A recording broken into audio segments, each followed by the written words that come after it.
e abrir a palavra de Deus, e se você puder me faça companhia nisso, no livro de Ruth.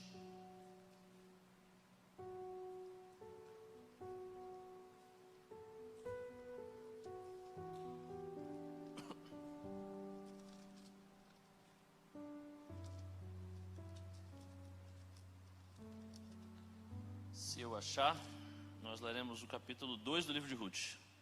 Achei. Mas não foi fácil, como eu achava que seria. Na minha Bíblia fica antes do livro de Samuel e depois do de Juízes. Se a sua Bíblia for parecida com a minha, deve ficar no mesmo lugar.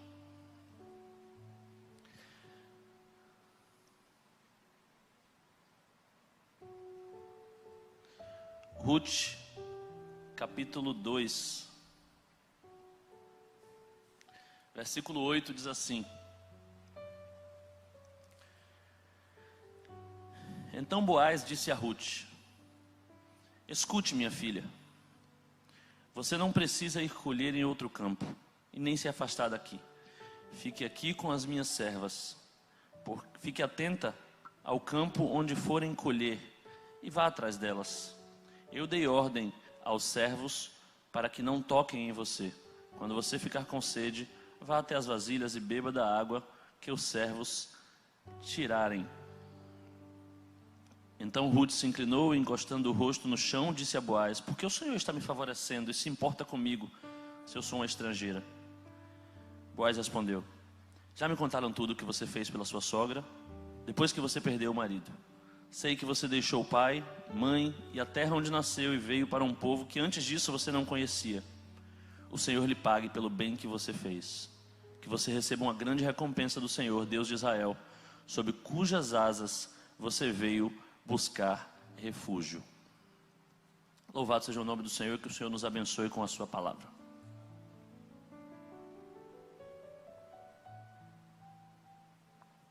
O livro de Ruth é uma das histórias mais legais da Bíblia. Então, antes de falar dela, que é uma história muito legal, como é bom a gente deixar o melhor para o final, eu vou contar umas historinhas bestas, mais curtas. Eu estava uma vez jogando dominó com Saulo e alguns outros amigos, já que dominó se joga de dupla, se você não sabe nada a respeito do jogo. Éramos 4. E a gente estava tirando onda, porque estávamos muito melhor no jogo, eu e minha dupla. Dominó, em qualquer lugar do mundo, ou seja, dentro da Bahia, você joga em 2 peças. E para quem não entende do jogo, 2 peças é basicamente ganhar 6 vezes em sequência. Fazer 6 pontos. Você ganhar 6 partidas em sequência, você ganhou. Você fez 2 peças. Não vou ensinar mais detalhes não, já era a hora de se aprender. E a gente estava jogando, humilhando, como eu normalmente jogo. 1 peça a 0 já estava o jogo. Aí ou seja, eu já tinha ganhado 3 vezes, Saulo não tinha ganhado nenhuma, como ele normalmente joga. Até que eu saí com 5 quinas. Uma delas era a bucha. Se você não entende nada de dominó, saiba que isso é muito bom. Quem sai com 5 quinas tem a obrigação de ganhar, e de ganhar bem. Eu fui fazendo meu jogo, ganhando como de costume. Até que cheguei ao final do jogo e tinha a opção de guardar a bucha para o final, bater com ela e fazer 2 peças na batida, o que significaria que eu ia ganhar de 3 peças. 2 já era o suficiente, mas eu ia humilhá-los além de tirá-los do jogo e ganhar de fato o momento de desafio no dominó. Só que, por algum motivo, as quinas foram acabando e eu fiquei com medo de a minha bucha ficar presa na minha mão. E se você não entende nada de dominó, isso é muito ruim. Então eu joguei logo minha bucha e fiz uma batida simples. Mais 1 ponto. Ficou 1 peça e 3 a 0 na linguagem do dominó. Eu podia ter liquidado a fatura ali, matado o jogo, mas fiz uma batida simples que valia apenas 1 ponto. Para você entender, quando eu bato com a bucha, isso vale 6 pontos, ou 2 peças. Eu teria ganhado o jogo, mas eu bati simples porque estava com medo de caçarem minha bucha. E Saulo olhou para mim quando terminou, quando eu bati, perdendo de 1 peça e 3 a 0, com toda a arrogância que ele é peculiar, e veio para cá me dar lição de moral. Rapaz, jogou com a barriga, viu? Por que isso? Você jogou com fome. Você jogou com medo de matarem a sua bucha e bateu simples quando podia ter batido de peça. Tá 1 peça 3 a 0, tudo bem. Jogada seguinte, meu parceiro fechou o jogo e perdeu. O nome disso é chorar. Vale 2 peças para o outro lado, eles ganharam. E chorar é a forma mais humilhante de perder. Ganhei a partida, mas perdi o jogo. Porque joguei com a barriga. Porque tomei uma decisão baseada na fome. A outra história boba é de um cliente meu. Não é tão boba, essa história é mais séria. Um cara que, quando jovem, a vida inteira, passou um aperto danado. Trabalhou duro, trabalhava no comércio, ouvia desaforo do chefe, primeira rescisão de contrato que ganhou, juntou o dinheiro, começou a trabalhar numa função melhor, botou um negócio, montou uma loja, 2, 3 mil, comprou 2 aviões, 4 fazendas, mais de 10 casas, e chegou a um estágio de vida que ele nunca tinha sonhado. Ele não dorme sem pelo menos 2 gramas de um remédio cuja dosagem recomendada é meio grama. Recomendado para quem está doente. Então esse cara está vivendo anos de suplício depois de ter chegado ao auge da vida. Ele se acomodou até, inclusive, ele já tem tudo que ele precisava em termos de grana e tudo mais. Ele está conformado com a vida que leva. Mas está arrasado, triste, extremamente insatisfeito. A outra história é de uma pessoa que mora em situação de rua, com quem eu converso de vez em quando. A gente dá suporte a ela, dá cesta básica e tudo mais. Aí abriu uma porta aqui para um curso. E aí ela era o curso que ela queria. Aí eu fiz um esforço, vamos levá-la para um curso, fazer o que você queria, a gente vai lhe dar todo o insumo que você precisa para desenvolver essa nova atividade. E ela ficou pensando assim, será que eu vou? Porque eu moro longe, né? Na rua, longe. É complicado. Não foi. Se inscreveu, mas não foi. Aí depois eu conversando com uma pessoa próxima a ela, por que falando não foi pro curso? Aí, às vezes fica na zona de conforto, né? Que conforto, meu Deus do céu. Que conforto. A pessoa estava vivendo uma situação horrível, mas mesmo assim, conformada com aquela situação. Conformada com aquela situação. E a última história também não é boba, mas é do apóstolo Paulo. Uma das coisas mais legais na vida do apóstolo Paulo é vê-lo escrevendo a segunda carta dele a Timóteo. Não sei se você já leu essa carta, depois leia. É interessante, porque para muita gente é a última carta que Paulo escreveu. E de fato é uma carta meio que despedida. Ele está ali parecendo que está morrendo. Se não estava morrendo, parecia que estava. Parece estar se despedindo. E Paulo, àquela altura da vida, era o mais sábio dos apóstolos. Já era respeitado como o homem que todos queriam ouvir. Todos estavam satisfeitos com o conhecimento que Paulo havia adquirido. Inclusive ele já tinha dito outras vezes que estava satisfeito com o nível de conhecimento que ele adquiriu. Satisfeitíssimo, porque Deus havia enchido ele de experiências e de conhecimento. E à beira da morte, aquele homem escreve a Timóteo e diz assim: Timóteo, quando você vier, me traga uns livros, porque eu queria ler mais. Extremamente satisfeito, mas absolutamente inconformado. Por que eu contei essas 4 historinhas antes de falar da história de Ruth? Porque eu acho que essas histórias têm tudo a ver com o livro de Ruth. Quando a gente para lê-lo e percebe que ele é um livro sobre a diferença entre estar satisfeito e estar conformado. Esse livro nos mostra que são 2 coisas completamente diferentes. E esse livro traz uma grande lição, que eu acho que pode se resumir na seguinte frase: não tome decisões quando você estiver com fome. Não tome decisões baseadas pelo seu estômago.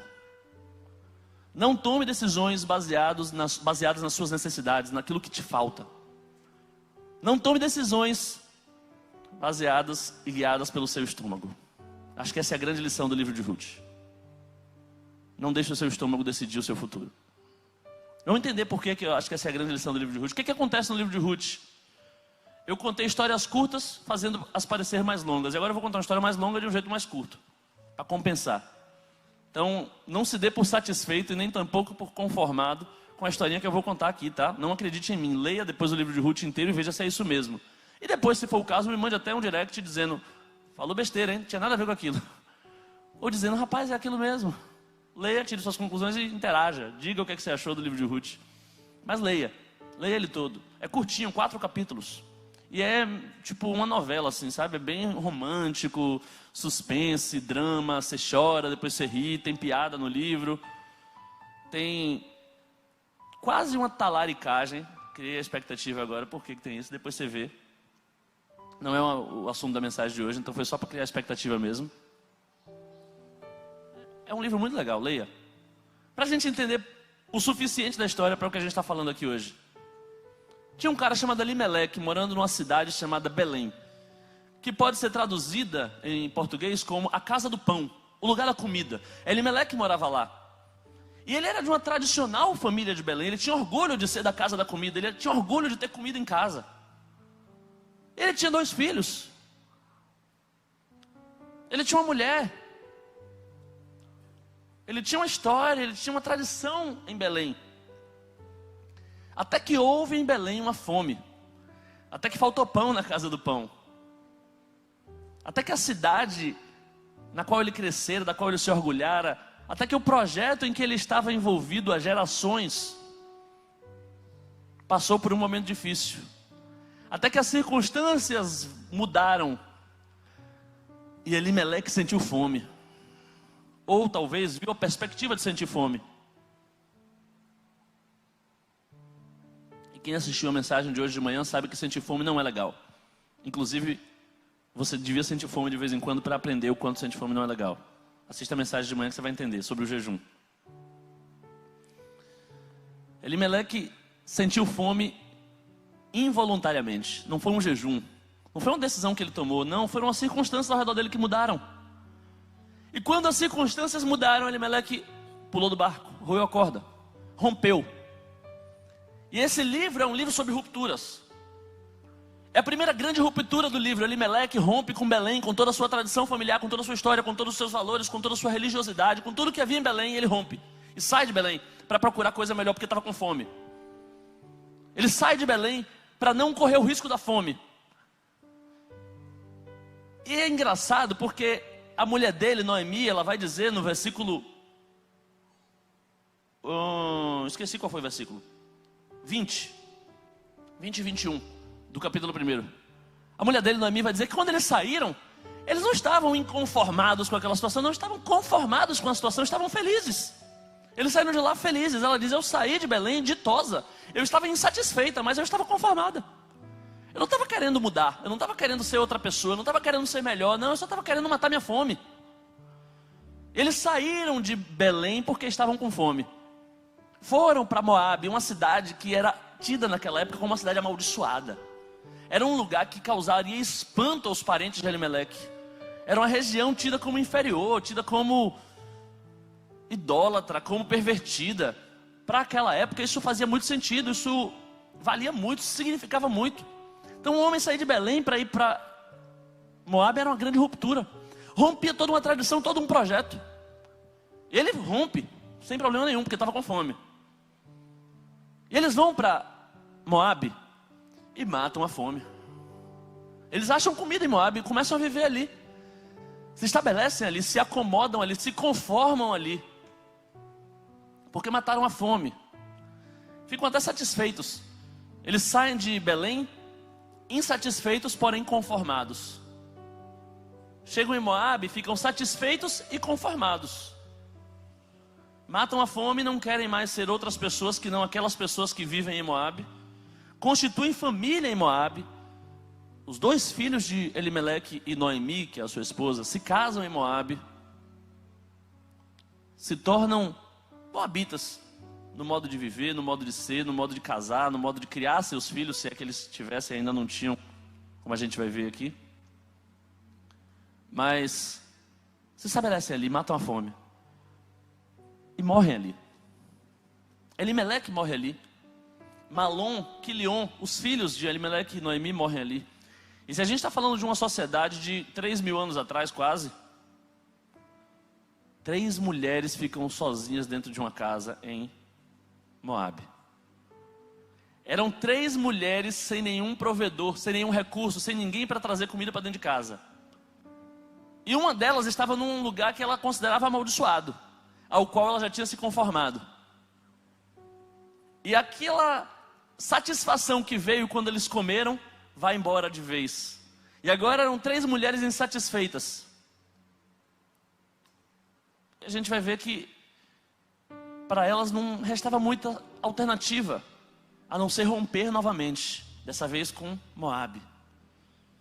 E mais uma ruptura nessa história trágica. Já teve a ruptura com Belém. Agora vem mais uma ruptura, que é a ruptura com Moabe. Elas saem de Moabe, 3 mulheres em uma marcha fúnebre. 2 perderam seus maridos. Uma perdeu o marido e os filhos. Que clima pesado. Que tristeza havia nessa família. Que histórias duras, trágicas, eles carregavam consigo quando andavam. Eram 3 mulheres sofrendo e andando juntas. E hoje eu assisti O Golpista do Tinder, um documentário da Netflix que mostra como é natural para as mulheres se unirem em meio à dor. Como o mundo cruel em que vivemos, as forças inclusive, eles têm até um nome para isso, sororidade, que é a ideia de mulheres se integrarem para que combatam as dores que lhes são comuns. E aquelas mulheres se unem na dor e se tornam uma família. E saem porque estão novamente com fome. E tomam essa decisão de sair de Moabe agora pela fome que elas estão sentindo em Moabe e vão embora. Até porque elas ouviram falar que em Belém voltou a ter pão. Então elas vão para Belém à busca de pão. Mas aí chega no meio do caminho para Belém, Noemi olha para elas e vê assim: gente, eu estou indo para Belém porque lá tem pão, mas assim, em Belém eu serei bem recebida porque eu sou de Belém. Vocês não. Quem garante que vai ter pão para vocês? Tem pão para mim lá, mas vocês não têm nada a ver com Belém. Não é a história de vocês em Belém. Mais uma ruptura na vida dessa história. É mais uma ruptura. É mais uma interrupção de um plano, de um planejamento. Decisões tomadas pela fome geram compromissos que não duram mais do que a fome. A fome passa, o compromisso se esvai. E às vezes o compromisso se mostra insuficiente até para saciar aquela fome que motivou sua tomada de decisão. Certo que essas mulheres estão andando em direção a Belém para matar a fome, mas no caminho para Belém elas percebem que talvez aquilo não seja suficiente para a morte da fome que elas estavam tentando enfrentar.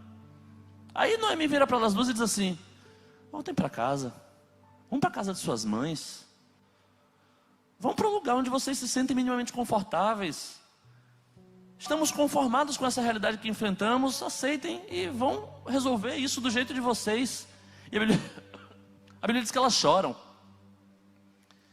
As duas meninas, assustadas provavelmente, até dizem: não, vamos continuar com você, vamos passar fome juntas, vamos pelo menos se unir na tristeza. Aí Noemi insiste: não façam isso, voltem para a casa de seus pais, voltem para a casa de sua mãe. Aí uma delas, Orfa, beija Noemi, elas choram e fazem mais uma ruptura e rompem mais uma vez. Volta para a casa dos pais. E está Noemi voltando para Belém e olhando para Ruth, a outra, a protagonista do livro. Aí ela pergunta a Ruth: ei, você não vai também para a casa de sua mãe? Melhor você voltar.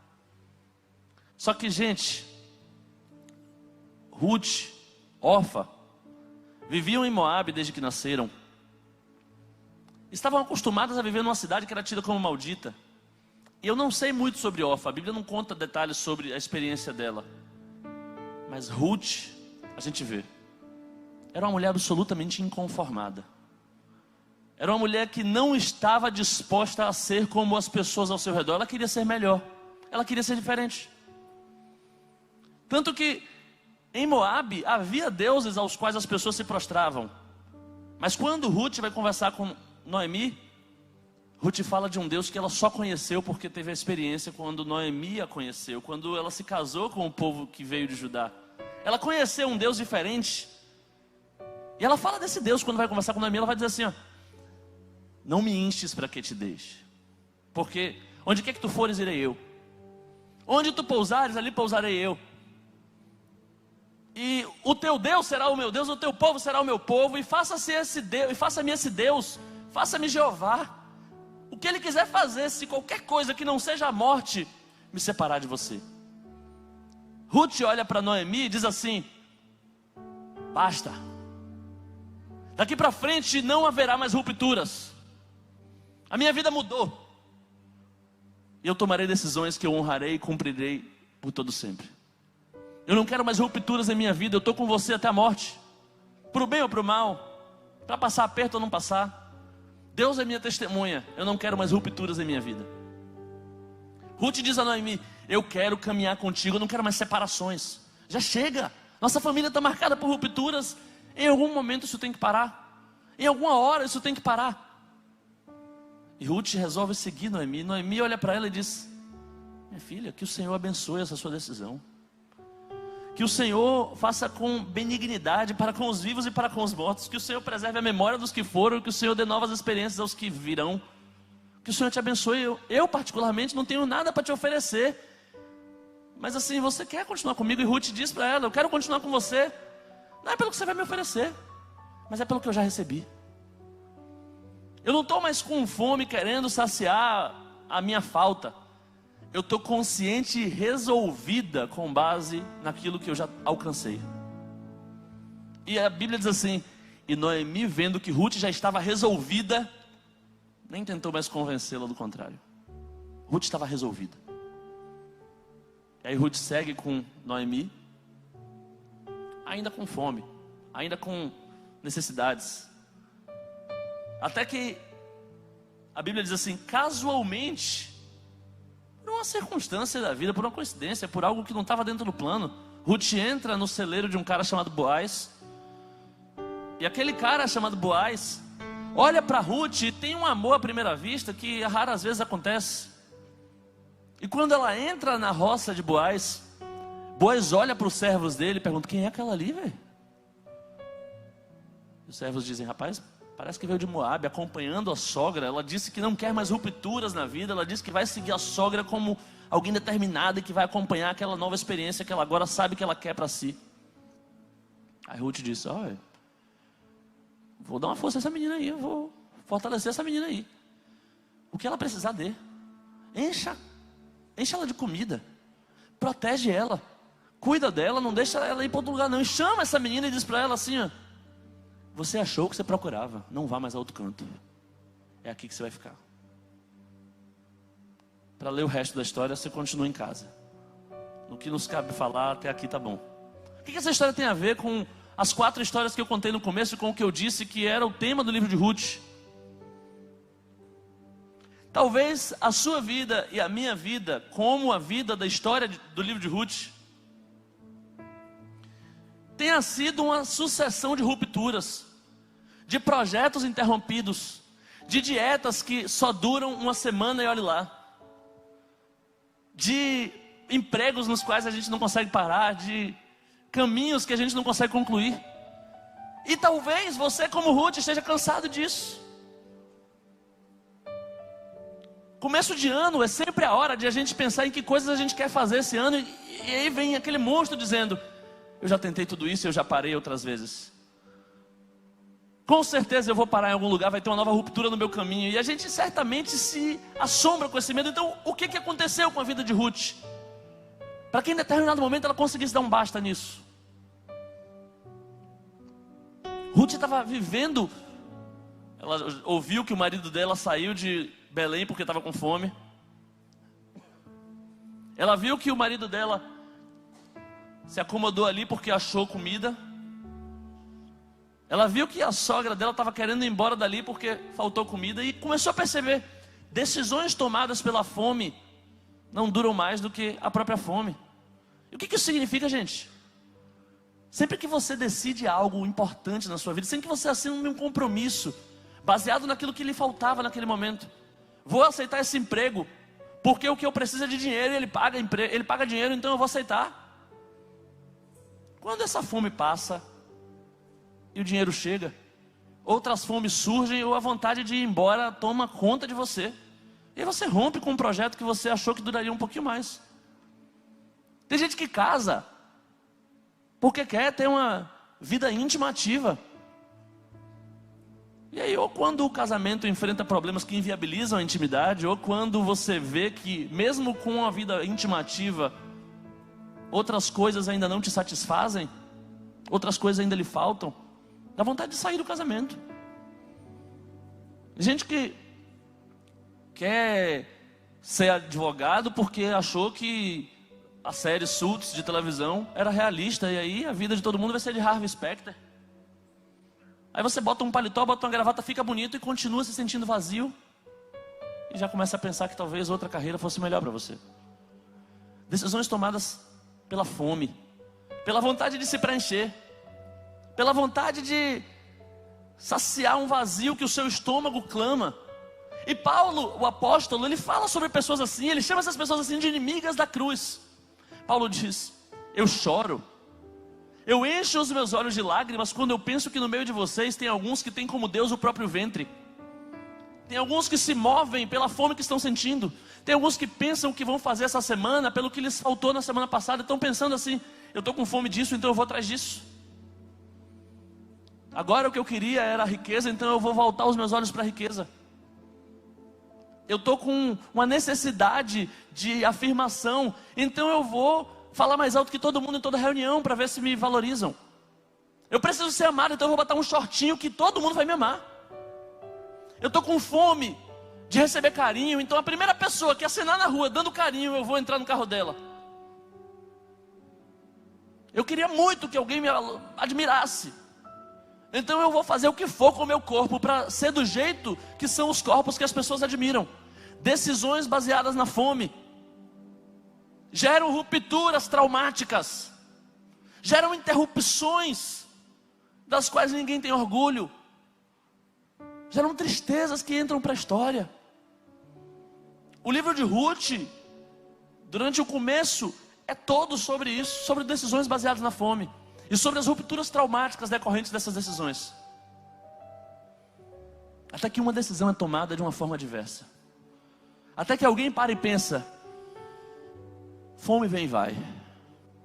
Eu vou decidir com base naquilo que eu já alcancei, com base naquilo que eu já recebi, com base naquilo que eu já sei que sou e que quero ser.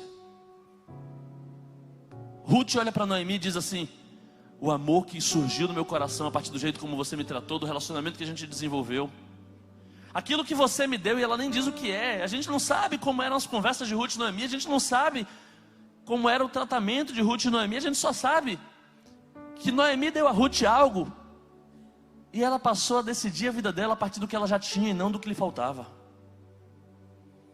E ela começa a agir de um jeito que me lembra muito o jeito como o apóstolo Paulo nos diz que devemos agir.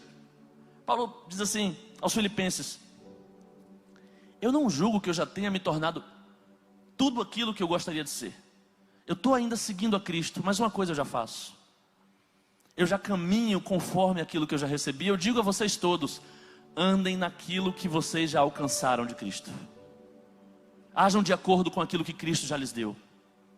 Decidam de acordo com aquilo que vocês já receberam de Cristo. Se você já recebeu a identidade de filho de Deus, comece a imitá-lo como a um pai amado. Se você recebeu dons, talentos, virtudes, comece a agir com a gratidão de quem foi abençoado por Deus. Ah, mas tem muita coisa que ainda me falta. Ande conforme aquilo que você já alcançou. É a orientação que Paulo dá. Não tome decisões com fome. Tome decisões com base naquilo que você sabe que te alimenta. Tome decisões com base naquilo que já te alimentou. Tome decisões com base nos nutrientes que já atuam no seu corpo. E para ficar mais claro o que eu estou falando,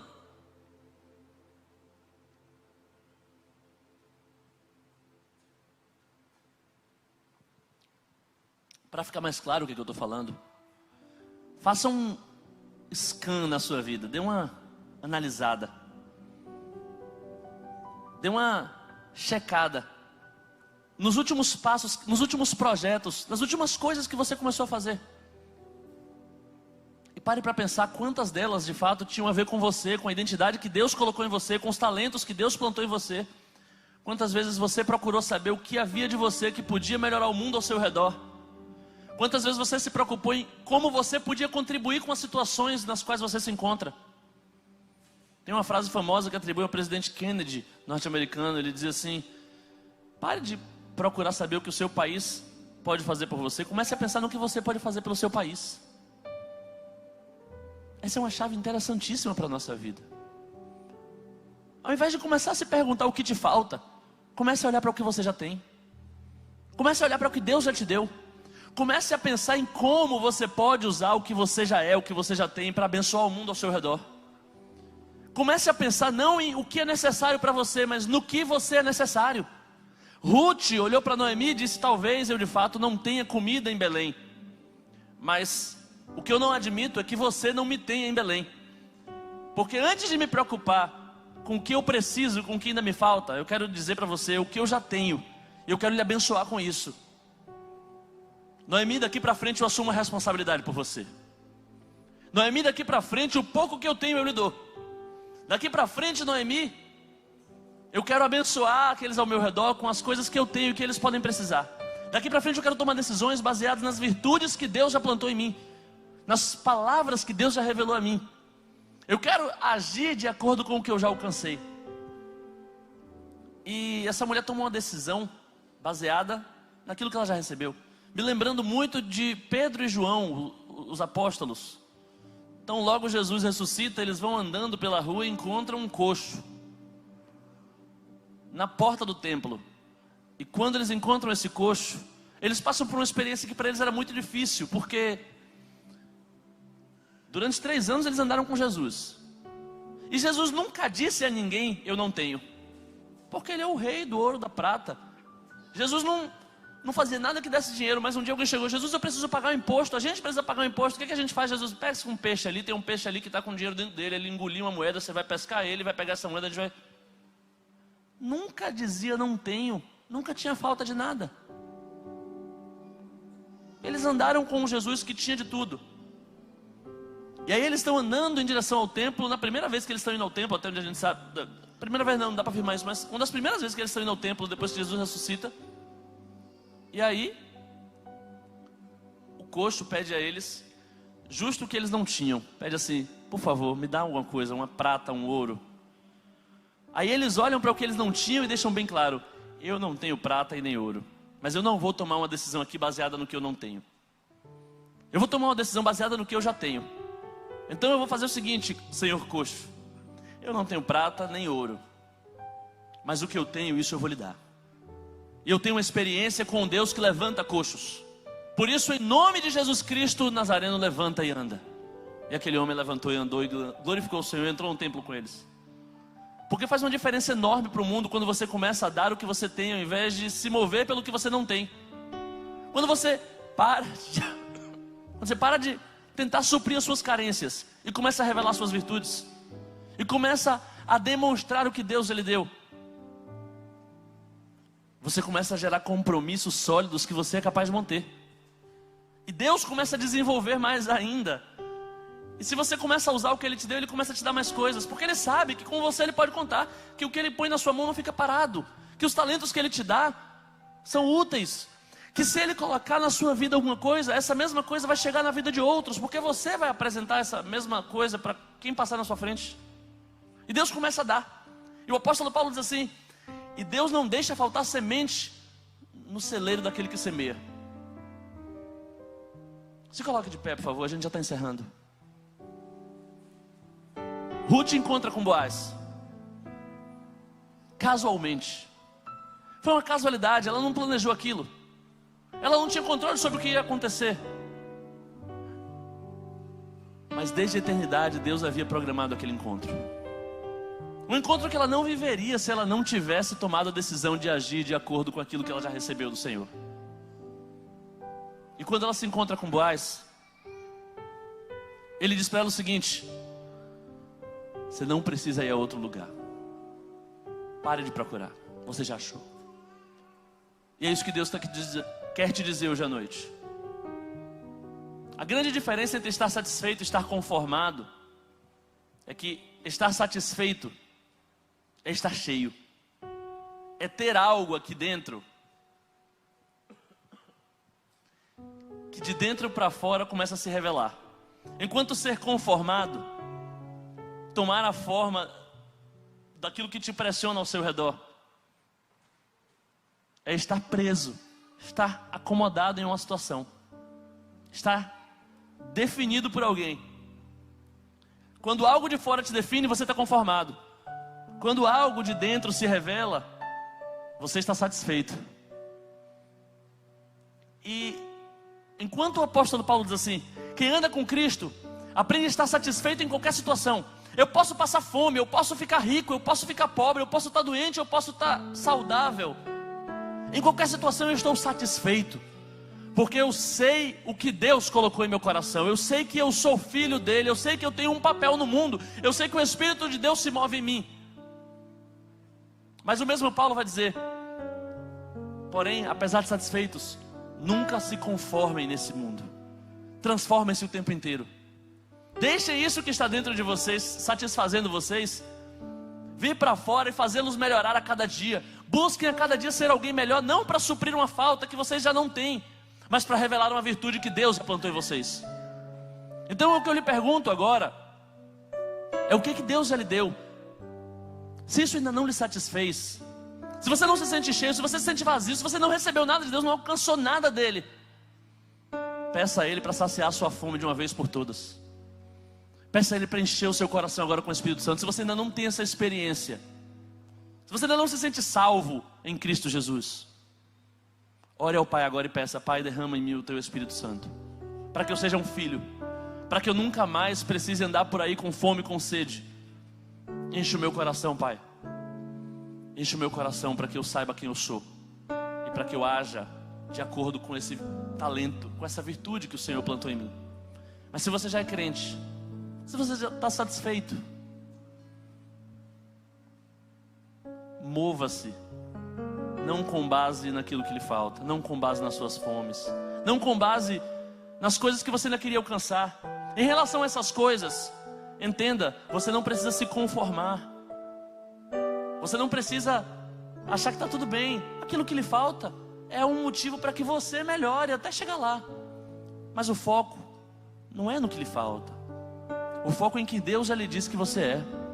O foco é no que Deus já lhe deu. É por meio do que Deus já lhe deu que Ele vai te alcançar, vai te fazer conquistar novas coisas.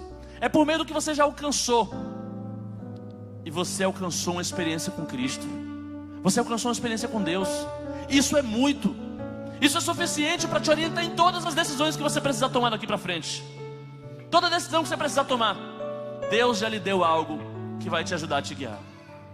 Deus já lhe deu a palavra, Deus já lhe deu o seu Espírito Santo, Deus já lhe deu as orações, os jejuns, Deus já lhe deu uma experiência com curas, Deus já lhe deu um casamento, Deus já lhe deu uma família. Você tem tudo de que você precisa, não vaza a outro campo. Para de ficar batendo de porta em porta, pulando de galho em galho. Cola com Deus. Se comprometa com o Senhor.